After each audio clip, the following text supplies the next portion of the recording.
I've coached a lot of men over 40, and most of them have the exact same problem. It's not their genetics, it's not their age, it's not their schedule, it's that no one's ever told them the truth about what's actually keeping them stuck. That's what I'm gonna do today. No softening it, no making you feel better about your bad habits, just the things you actually need to hear if you actually wanna lose fat and keep it off past 40. Before I did this, I spent 4 years as a nurse in the ICU, and I'm gonna be straight with you the same way I did with my old patients. This is general education and not medical advice. Now let me tell you what's really going on. Here's the first hard one. Eating healthy and losing weight aren't the same thing, and most of the men I coached are convinced that they are. You switch to a salad, you swap your cereal for Cheerios in the morning, you're drinking a fruit smoothie, and you're starting to feel good about it, but you're generally confused why nothing's actually moving. I'll tell you why. No one ever told you how many calories you're actually eating. Someone told you to eat healthy, and that's not terrible advice, but on its own, it's useless. A salad drenched in oil has more calories than you were eating before. The fruit smoothie packed with carbs wipes out your entire calorie deficit before 9 o'clock in the morning. Healthy food in the wrong amount still makes you fat. And when I finally get someone to weigh their food, it's almost always the little stuff that's ruining your fat loss. An extra scoop of peanut butter can be 500 calories just right there. The ranch, the ketchup, the sauces, the food that's cooked in oil, especially when you're eating out, all of that's hiding in plain sight and you're not tracking any of it. I had a client that was drinking an extra 650 calories a day in coffee creamer and had no idea. It vanished right into his coffee and he never counted it, he never weighed it, and it was more than his entire deficit just in coffee creamer. We switched him to almond milk, we gave him a target, and he actually started losing weight again that same week. He didn't change his whole entire diet, he just found where the little calories were hiding and we took care of it.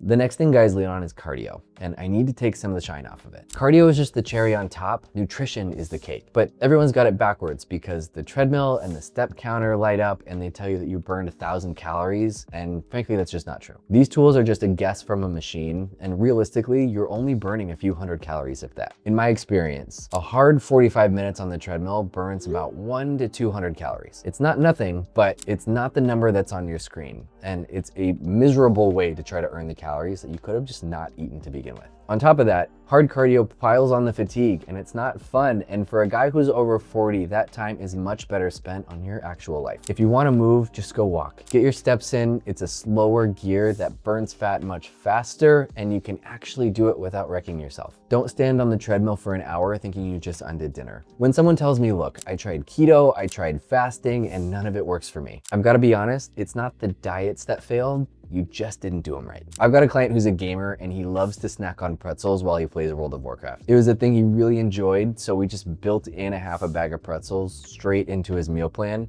and he still lost 8 pounds in his first few weeks. I've got a client who's 63 years old and another client who's 32, and both of them told me that they would not give up alcohol because they were drinking at work events and it was part of their social life. So it stayed in the plan and they both got lean anyway. I don't put anyone on keto or low carb or any other kind of diet because the label on the diet doesn't actually matter. What matters is that the calories match your goal and your food matches how you want to look and feel. Pick a diet you'll actually stick to. That's the one thing that will make one diet work better than another. When someone swears a diet doesn't work, it's almost always one of two things. He wasn't tracking, so he had no idea how many calories he was actually eating, or he wasn't honest with himself about what he was really eating in the first place. Fix those and every single one of the diets work. Now, here's the one that's gonna sting, and I mean it too. Every guy over 40 who's stuck tells me it's his age or his hormones or his genetics. It's all a lie. Obesity is a lifestyle disease. It's not something you're destined to become. There are 1 or 2 genuinely rare conditions out there, but I can almost guarantee you do not have one. And neither do most of the guys who blame theirs. Let me explain it to you the way I explain it to my clients. Your genetics are like a list of TV channels that you're allowed to watch, and that's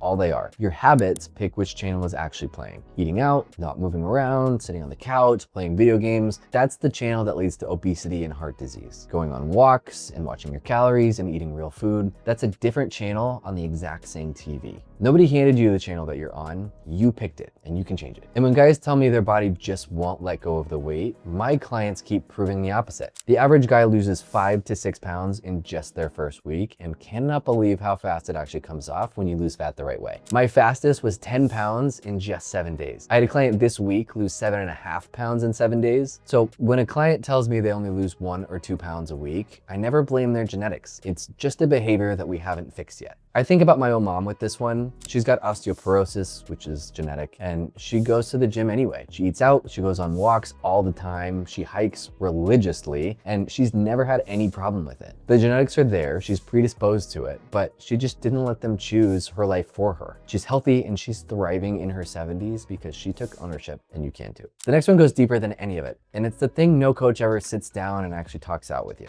Snacking has nothing to do with hunger. You're stressed, so you reach for food so you can feel good and relax for a second. You're eating to control the stress, not the appetite. Nobody ever taught you to see that because food's wired into everything. Ice cream when you're sad, eating out to celebrate, snacks to munch on when you're bored. You've been eating your emotions your entire life without even noticing. Let me walk you through a normal day because I've watched it happen 100 times. You get stressed at work, so you go grab a snack. Then you feel guilty for overeating a little bit, so then you undereat later on. The guilt never went away, but now you're starving. You're feeling a little deprived and maybe a little scared that you're probably never gonna get it right. You start wondering if the plan even works, and then the self-doubt creeps in. Then you have a little bit of dessert to feel better, and then you feel guilty about that, and the cycle just continues. That's just one day. Stack enough of those together, and eventually you get so overwhelmed that you just quit. You revert back to your old habits, and the weight comes right back on. And without someone to help you see it, this can go on for the rest of your life. You blame yourself, you blame the program, you blame the workouts, you blame your genetics. Every single one of those lets you off the hook, but none of them actually makes you any better. So the first thing I have a client do isn't actually the diet, it's this. When you start to feel hungry, take a pause and notice what other emotion you're feeling that goes along with the hunger. Because a lot of times you're not actually hungry. The guys who lose the most weight with the least amount of resistance aren't actually the most disciplined. They're just the ones who can look at the habit for what it is instead of drowning in the emotion underneath it. And that's the thing about all of this. You just can't see your own blind spots. That's not a knock on you. That's just how humans work. That's the whole reason a good coach exists, to help you see the thing you've been walking past for years and to build a plan based around your actual life instead of just some template. That's the part you can't do alone, and that's exactly what I do with the guys I work with. There's a link for that down below if you want more information. Either way, stay with me because there's one more excuse I've got to take off the table, and it's the one that guys are spending real money on right now. Which brings me to the shot. Ozempic, GLP-1s, performance enhancing needles. Now here's how I see it as a coach. Nobody gets on these because things are going great. They get on it because they're frustrated and they can't lose the weight and they have no idea why. And the honest reason they don't know why is the same as everything I just told you. They never learn their habits, they don't know how much they eat, they're not in control of their training, and they're not even sleeping. So the drugs move the goalpost forward. They look better, they drop some weight, and none of the actual problems get solved. They hit the same ceiling, just a little bit higher than they did before. They still don't know what works for their own body, and then they come off of it and the weight comes back. And even worse, they got a taste of what it felt like to be leaner and then it slips right through their fingers because they never figured out how to hold on to it. So now they're dependent on the needles just to stay average at best. I'm not anti-medication either. Use the right way after you've done real work on your habits. One of these can be a genuine tool. I'm not a doctor. I'm not telling you what to do with your body. I'm just telling you what I see. These shots are not a shortcut. They're just tools to avoid your mistakes for just a little bit longer. Let me tell you why I've been so hard about this, because it's not to make you feel bad. I spent over 4 years working in a large ICU. It's hard to explain to someone what that job actually does to you until you watch someone die by bleeding out of their eyeballs because they kept making the same poor choices that eventually led to liver failure. Most of the patients I saw in there were obese. More than 75%, I'd say, were morbidly so. I even had families bringing fast food into the patient rooms to feed their dad who was still on a live IV drip. So when someone sits across from me and they say they just can't lose the weight, these are just the images in my head. You don't see it now, but these choices that you're making now add up to that future. And that's a future that you just don't want. That's why when I hear these excuses, I just don't feed into them. Not because I don't care, but actually the opposite. I care so much about this that I just can't lie to you. And I know for a fact that if you choose different, you will have a different outcome. So let me put this whole thing back together for you. It was never your age. Your body fat burns off when you feed it right. It was never your genetics. It was never the diet you tried. It was never the cardio you skipped. It was that nobody ever counted the food with you and nobody ever sat down with you and asked you why you still reach for it. That's it. That's the whole secret that nobody told you. You're not broken and you're not too far gone to lose weight. You're just working with information that nobody ever gave you straight. So here's the thing to do on Monday, and it's not a whole plan. Just start weighing your food. Get honest about what's actually going in. You don't need a whole program yet. You just need to see the thing you've been guessing at for years. And that awareness alone is where every single one of my clients starts, because the day you can see the food for what it is the day it stops controlling you. That's the whole shift. Now, the age excuse I told you is a lie you tell yourself, and it is, but there is a real reason that it gets harder after 40, and it's not the reason you've been given. Your life is different now. Your body responds a little bit differently, and there's a smarter way to work with your age instead of fighting against it. I broke that down in another video, so go watch that one next.